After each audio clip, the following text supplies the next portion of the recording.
राम मंदिर निर्माण में घर घर पैसा मांगने पर शिवपाल यादव के बेटे आदित्य यादव ने दिया बड़ा बयान। फिरोजाबाद में पूर्व विधायक पार्टी के कद्दावर नेता अजीम भाई के घर परिजनों से आकर मिले, कहा उनकी जेल से रिहाई को पार्टी के राष्ट्रीय अध्यक्ष प्रयासरत बताया। सपा से गठबंधन को तैयार पर बीजेपी को हराने को बने मजबूत विपक्ष। किसान बिल को लेकर बोले सिरे से खारिज कर नए सिरे से शुरू करें मुहिम। फिरोजाबाद प्रसपा नेता शिवपाल यादव के बेटे आदित्य यादव का आज फिरोजाबाद शहर में पूर्व विधायक और पार्टी के कद्दावर नेता अजीम भाई, जो कि इन दिनों जेल में है, के आवास पर आए, उनके परिवार से मिले और उनको सांत्वना देने आए।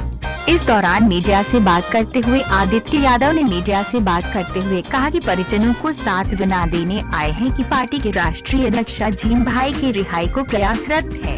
वहीं गठबंधन पर कहा कि राष्ट्रीय अध्यक्ष ने स्पष्ट किया है कि गठबंधन को सपा से तैयार है, पर सब एकजुट हों, ऐसा मानना है। जिस तरह से देश के अंदर बीजेपी विरोधी माहौल है, हम लोग पूरा प्रयास कर रहे हैं कि एक मजबूत विपक्ष बने जो कि भाजपा को हराने में कामयाब हो।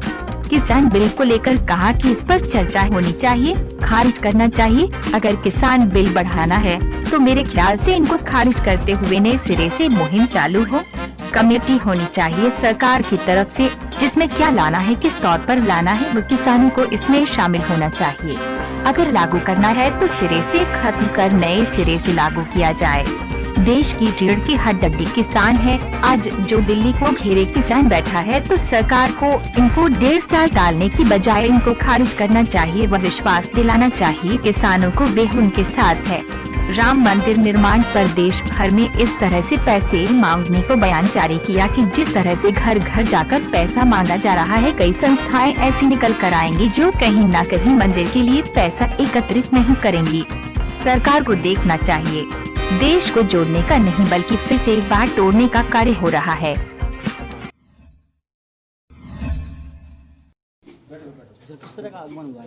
देखिए, आज चूँकि काफ़ी समय लगभग 1 साल से ऊपर हो गया, हमारे प्रगतिशील समाजवादी पार्टी के कर्मठ नेता और पूर्व विधायक फिरोजाबाद से रहे अजीम भाई, जो कि जेल में हैं, तो उनके परिवार से मिलने आए थे और मिल के परिवार से समझने, उनको सांत्वना देने आए थे कि परेशान न हो। हम लोग, हमारे नेता राष्ट्रीय अध्यक्ष माननीय शिवपाल सिंह जी हर पड़ाव पर कोशिश कर रहे हैं कि किसी तरीके से जल्द अजीम भाई को जेल से बाहर निकाला जाए, रिहाई उनको मिले।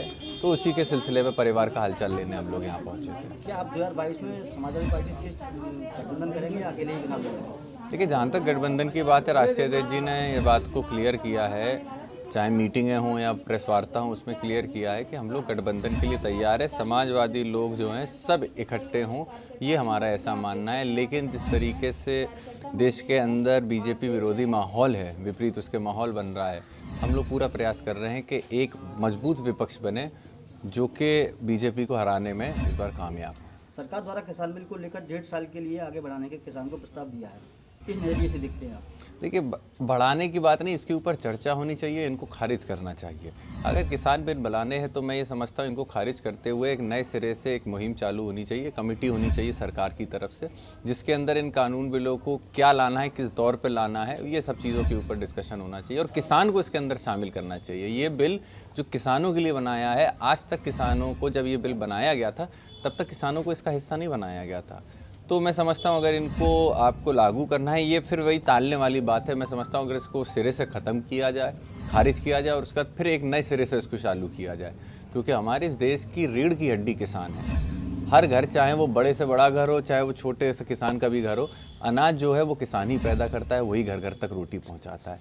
तो इसीलिए उनकी स्थिति जो आज इस समय दिल्ली को घेरे बैठा हुआ है किसान, उसको देखते हुए मैं समझता हूँ कि सरकार को इनको 1.5 साल के लिए टालने की जगह इनको खारिज करना चाहिए और खारिज करने के साथ साथ ये भी विश्वास दिलाना चाहिए किसान को, क्योंकि किसान इस समय पूरी तरीके से सरकार से डरा हुआ है, सरकार को किसान विरोधी समझता है। राम मंदिर को लेकर घर घर जाकर रुपए मांगे जा रहे हैं, आपको नहीं लगता कि अन्य पार्टियों को भी इसमें शामिल होना चाहिए? नहीं, मुझे नहीं लगता। देखिए, राम मंदिर देखिए एक धार्मिक कार्य है। राम के लिए मैं नहीं समझता मंदिर बनाने के लिए देश भर के अंदर इस तरीके से पैसे मांगने की ज़रूरत है। राम मंदिर के लिए बहुत बड़ी कमेटी है, उसके पास पहले से ही इतने फंड्स हैं और मौजूदा जो मुख्यमंत्री जी हैं उन्होंने कहा था कि हम लोग तो पूरी तरफ से प्रयास करेंगे ही। तो जिस तरीके से ये घर घर जाके पैसा मांगा जा रहा है, इसमें कई जगह पे कई संस्थाएं ऐसी भी निकल के आएंगी, देखिएगा, जो कहीं ना कहीं जो पैसा मांग रही हैं वो पूरी तरीके से किस मंदिर के लिए नहीं होगा, कहीं ना कहीं वो अपनी संस्थाओं के लिए निकाल। तो इन सब चीज़ों को देखना चाहिए सरकार को। जो माहौल बन रहा है, चाहे मध्य प्रदेश के अंदर जो घटना हुई हो उसको देखा जाए, जिस तरीके से यूपी के अंदर जो घटनाएं हो रही हैं, ये पैसों को लेकर जो ये पैसा मांगा जा रहा है मंदिर को लेकर, इनके ऊपर सरकार को खास ध्यान देना चाहिए। जिस तरीके का माहौल बन रहा है, कहीं ना कहीं ये आगे चल के देश को जोड़ने का नहीं बल्कि फिर से एक बार तोड़ने का काम है।